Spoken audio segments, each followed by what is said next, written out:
Bismillahirrahmanirrahim. Assalamualaikum warahmatullahi wabarakatuh.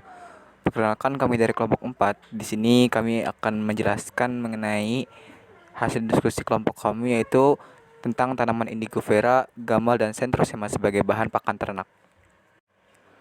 Sebelumnya, izinkan kami memperkenalkan diri terlebih dahulu. Perkenalkan, kami dari kelompok 4 dengan anggota, yaitu yang pertama ada Altasya Firanda dengan PM terakhir 093. Lalu ada Alif Marco Terazain dengan NPM terakhir 097. Dan yang ketiga ada Aldi dengan NPM 096. Dan terakhir ada saya sendiri, yaitu Muhammad Nabi Helmi dengan NPM 086. Baiklah, langsung saja kita masuk ke bahasan yang pertama, yaitu mengenai tanaman gamal yang akan disampaikan oleh Altasya. Kepada Altasya dipersilahkan. Assalamualaikum warahmatullahi wabarakatuh. Perkenalkan, nama saya Altasya Firanda dengan NPM 180093 dari kelompok 4 kelas A. Di sini saya akan mendeskripsikan mengenai tanaman gamal sebagai bahan pakan ternak. Tanaman gamal ini memiliki nama latin yaitu Glycidia sepium. Dan di sini sudah terpapar jelas mengenai taksonomi dari tanaman gamal. Tanaman gamal ini termasuk pada kelas bahan pakan hijauan segar. Nah, kandungan nutrisi dari gamal ini yakni protein 25,7%, serat kasar 13,3%, abu 8,4%, dan BET 4%. Dan kandungan antinutrisi pada gamal ini yaitu dikomeral, HCN, NO3, dan juga tanin. Nah, penggunaan gamal pada ternak ini memiliki batasannya. Batasannya itu pada sapi maksimal 40%, pada domba maksimal 75%. Kenapa diberikan penggunaan batasan? Karena pemberian yang berlebihan ini dapat menyebabkan penyakit yang disebut dengan keracunan nitrat atau nitrat poison yang disebabkan adanya senyawa nitrat, atau adanya penggumpalan darah yang disebabkan oleh zat antinutrisi berupa dikomerol, terutama pada ternak monogastrik seperti kelinci dan juga unggas. Pengolahan daun gamal sebelum diberikan kepada ternak ini yakni dilayukan terlebih dahulu dengan kurun waktu kira-kira 12-24 jam untuk meningkatkan kuantitas asupan pakan. Daun gamal yang telah dilayukan ini kemudian diberi rumput, namun pada ternak sapi yang belum biasa memakan gamal ini perlu dilakukan pembiasan terlebih dahulu. Dari sumber yang kami dapatkan yakni Tokopedia, daun gamal ini memiliki harga 30.000 per kilogramnya. Terima kasih kepada Altasya yang sudah mempresentasikan mengenai tanaman gamal. Selanjutnya akan disampaikan bahasa mengenai tanaman centrosema oleh Alif Markotera. Kepada Alif dipersilahkan. Assalamualaikum warahmatullahi wabarakatuh. Nama saya Alif Marco Terazan dengan NPM terakhir 180097 ingin menjelaskan tentang tumbuhan centrosema. Tumbuhan centrosema itu sendiri memiliki nama latin yaitu Centrosema pubescens dan diklasifikasikan dengan kingdom Plantae, subkingdom Tracheobionta, superdivisi Spermatophyta, divisi Magnoliophyta, kelas Magnoliopsida, subkelas Rhosidae, ordo Fabaceae, famili Fabaceae, genus Centrosema, spesies Centrosema pubescens. Untuk kandungan nutrisi centrosema itu sendiri memiliki kadar protein kasar 23,6%, serat kasar 31,6%, abu 8,2%, lemak kasar 3,6%, dan BETN 32,8%. Sedangkan kandungan antinutrisinya yaitu asam oksala sekitar 2,27%. Batas pemberian tanaman sentro dalam bahan pakan ternak itu sendiri adalah 30%. Karena jika tanaman centrosema itu diberikan secara berlebihan dapat berakibat berbahaya bagi ternak itu sendiri. Pengolahan pakan centrosema. Pengolahan daun centrosema sebagai bahan pakan dalam pemberiannya terhadap ternak ini bisa ditimbang terlebih dahulu. Penimbangan legum pohon dilakukan dengan maksud untuk mengetahui beberapa banyak pakan yang harus diberikan pada ternak agar sesuai kebutuhannya. Kemudian sentro mengalami pelayuan. Untuk harganya itu sendiri, harga untuk 1 kg tanaman sentro yaitu berkisar 18.000 per kilo. Terima kasih.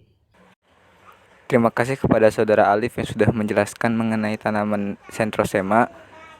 Selanjutnya akan dijelaskan tanaman Indigofera oleh saya sendiri, yaitu Muhammad Nabil. Langsung saja kita mulai. Oke, bahasan selanjutnya adalah mengenai tanaman Indigofera. Tanaman Indigofera sendiri memiliki nama latin Indigofera sp dengan taksonominya sebagai berikut. Kingdomnya termasuk dalam Plantae, divisinya Magnoliophyta, kelas Magnoliopsida, dengan ordo Fabales, familinya Fabaceae, bangsa Indigoferae, dan genus Indigofera sp.